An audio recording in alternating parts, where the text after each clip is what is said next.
What is going on with this table? Today we're going to be reviewing this guy. This is the Retro Fighters Brawler64 wireless gamepad for, obviously, the N64 here. So this works with original hardware. It is a brand new controller. I bought this one by funding the Kickstarter. That's why I have it a little bit early. Right now it is available for pre-order for $39.99 from the Retro Fighters website. And today we're going to be reviewing it. So obviously, right away, it's a wireless controller. How does a wireless controller work with the Nintendo 64, which normally controllers have a place to put a game pack or a memory card or a rumble pack in the back of the controller. This doesn't have that. It solves that problem by having this dongle that plugs into the front of your Nintendo 64 into the controller port. It's a pretty big dongle, and it does double duty. It is, one, a wireless receiver for the controller, and also you plug your memory cards right into the pack. The whole thing is pretty light. It does fit very well into the controller ports. It doesn't feel like it's rubbing. It doesn't feel too tight. It feels like it sits in there solidly and, well designed and well engineered. It doesn't feel too heavy. It doesn't feel like it's putting a ton of pressure on the controller port, so I'm not worried about leaving it in there long term. It does look a little goofy. It's a little bit big hanging off the front, but considering the functionality of having to put your memory card into it, obviously I don't see a whole lot of ways around that. So onto the controller itself. Obviously this is a modern design for a controller. It doesn't keep the tri-grip design of the original controller.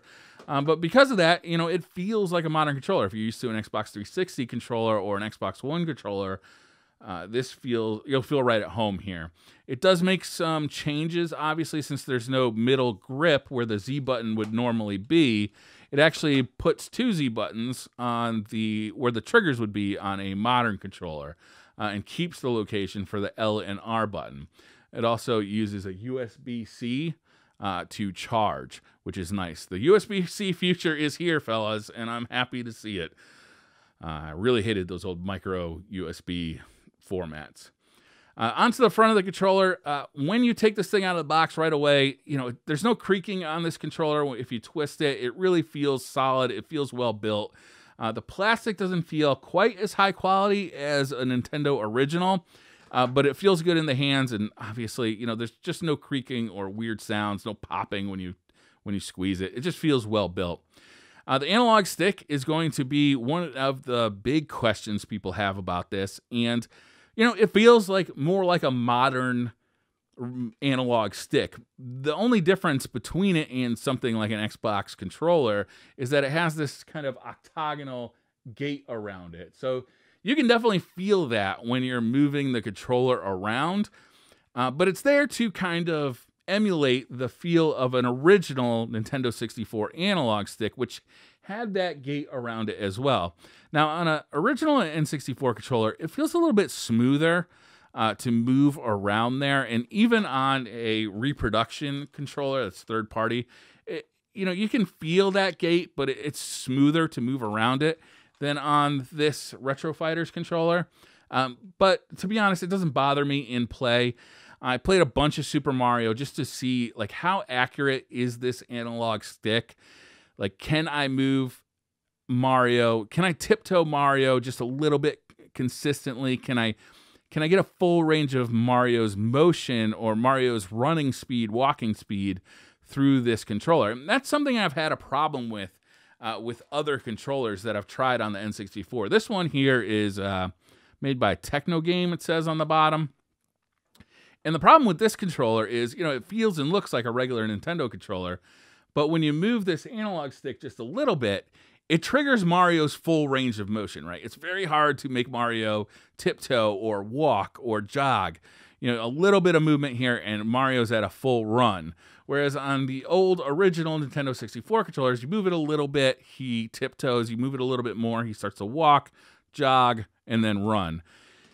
The Retro Fighters controller has no problem with this. You move it a little bit, you can reliably make him walk slowly, and as you tip it more, he goes faster and faster and faster. It's a great test for an analog controller. It's an easy one to perform on an N64, and this one passes with flying colors. If I have one problem with the analog stick is I like the fact that there's rubber coating on the dome of the controller. I don't like that there's no texture there.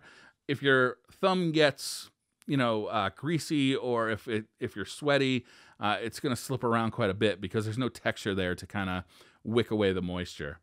Obviously, the button layout pretty much emulates the original Nintendo 64 controller, A, B, and the C buttons. The C buttons are a little closer together and bigger than on an original controller, but they feel great.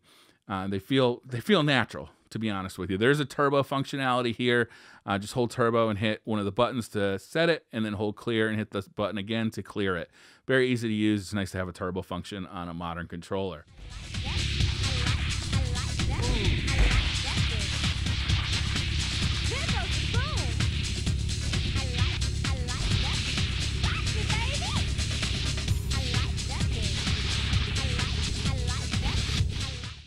The D-pad is something I want to talk about a little bit here because it's kind of a weird D-pad. If you push it down in the middle, the D-pad will just fully push down on all four directions and rest on the circuit board beneath it, which was very concerning to me at first because what I thought was, if I get excited and I start doing like fireball motions or, dragon punch motions, that the D-pad is just going to fully compress and then I'm going to be locked out.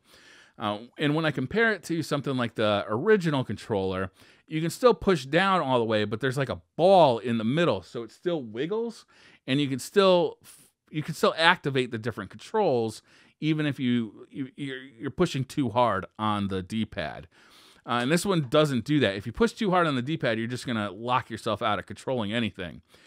So I actually went out and I bought Killer Instinct Gold just to test out the controller. Now, obviously, there's not a ton of fighting games. There's not a lot of 2D games where we're going to be using the directional pad to control your character on the N64. For the most part, you're going to be using the analog stick. But I wanted to test it out, so I bought Killer Instinct Gold for the purpose of this review. And Killer Instinct Gold is not a game I have a ton of experience with. However, you can do a Dragon Punch, you can do a Fireball in this. And once I started playing the game, I didn't have any problem pulling off moves. The D-pad felt fine once I was playing the game. So my initial concerns with the D-pad, like fully pushing down and not being able to, do more complex moves, was pretty much just erased once I actually started using it. And I learned that I kind of like Killer Instinct Gold on the N64 in the process. I was kind of having fun playing it. So kind of won on both fronts here. So be aware, the D-pad is kind of weird. When I was playing with it, I didn't have any problem doing Dragon Punches. I didn't have any problem doing quarter circle moves. But it is a little bit weird. But honestly, for the most part, on the N64, you're going to use a D-pad for menu navigation and like selecting items, stuff like that. There's just not a ton of games that really heavily utilize it. Most of the time, you're going to be playing a 3D game with the analog stick. So that's it. For the most part, I got to say I really like this controller. I think it's actually a pretty good deal at $40 as well. Considering all the functionality that you have, it is wireless. It's got a USB-C connector. It has a modern design, so if you've never really liked the tri-grip of the N64, which I've never have, it's always felt just too small for my hands. My knuckles bust up against here. I've just never really liked this design. It's just felt too small for bigger hands like mine. I'm sure it's great for a child's hands. This thing just feels like a modern controller, but it lets me play my original Nintendo 64. And I got to say, I'm pretty impressed with this. I reviewed the Retro Fighters Dreamcast controller last week. And I got to say, I like this one much better than the Dreamcast controller, especially the analog stick. So that's going to wrap it up for this one, guys. Thank you so much for watching. Hit that like button if you like this video. Hit subscribe if you're new to the channel. And I'll see you guys next time.